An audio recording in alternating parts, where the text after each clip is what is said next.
Salut! Il y a une vingtaine de types d'entrées et plus. Dans cette vidéo, on va se contenter des types les plus connus par l'utilisateur et précisément les anciens types qui existent avant l'apparition de HTML5. Mais ne vous inquiétez pas, nous parlerons des nouveaux types dans un autre chapitre dédié aux nouveautés du HTML5. Retournons à notre éditeur de texte VS Code et parlons du type password. Ce type, il est connu. Alors, on va ajouter une valise input avec un type password. Un type password. On va donner un ID, bien sûr, par exemple, pwd, et un name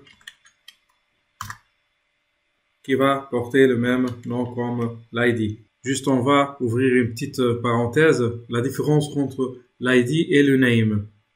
L'ID il est utilisé pour identifier un élément HTML via le JavaScript ou le CSS et il devrait être unique dans la page, alors que le name correspond à l'élément du formulaire identifié et renvoyé à un serveur.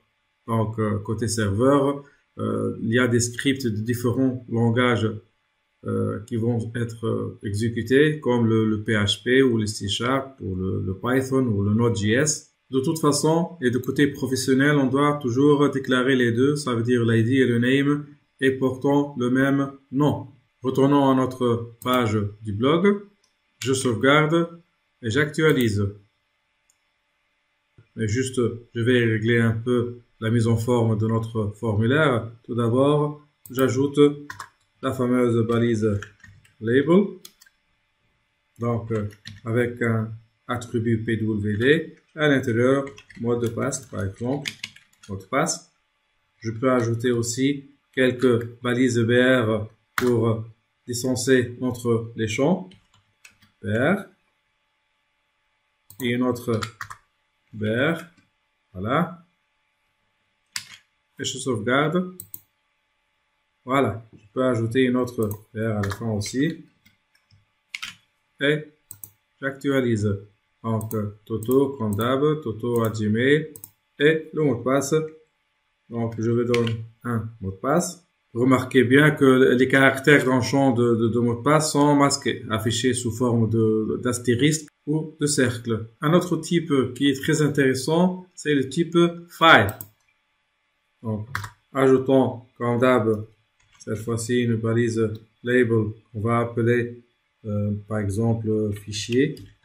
En français, donc, et fichier à télécharger côté formulaire du blog, et une balise input, son type est file. Bien sûr, on doit déclarer le ID avec le même nom utilisé pour l'attribut fort de label et qui va porter le même nom aussi, fichier. Je sauvegarde et j'actualise. Remarquez bien qu'il y a un bouton dans lequel il est écrit choisir un fichier. À l'intérieur, on peut utiliser n'importe quel fichier, par exemple un fichier, et je l'ouvre pour être envoyé à un serveur par la suite. Un dernier type avant de clôturer cette vidéo, qui est le type hidden.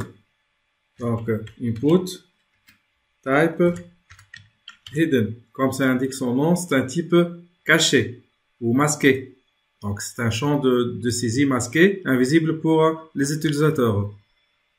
Ce champ, il est trop utile surtout pour les développeurs web, pour inclure des données qui ne peuvent pas être vues ou modifiées par les utilisateurs. Lorsqu'un formulaire est soumis, bien sûr. Donc, ce champ ou ce type de champ stocke souvent des enregistrements de bases de données qui doivent être mis à jour lorsque le formulaire est soumis. Donc, juste comme d'hab, il faut donner un nom, toujours. ID, par exemple, on va l'appeler caché ou cache. Et un nom comme le ID.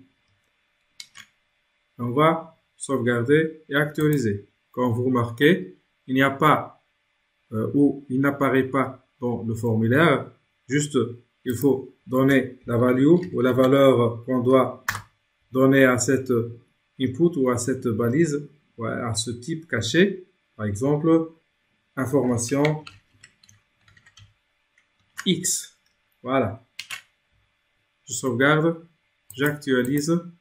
Maintenant, je vais remplir mon formulaire avec des données. Voilà. Et c'est pas la peine d'alimenter le champ hidden parce que déjà il n'apparaît pas. Et déjà on a une valeur qui est information X. Et j'envoie. Bien sûr, pour vérifier les données postées par ce formulaire à travers la méthode POST, on va utiliser l'outil DevTools de Google Chrome. Donc, boîte à outils et outils de développement.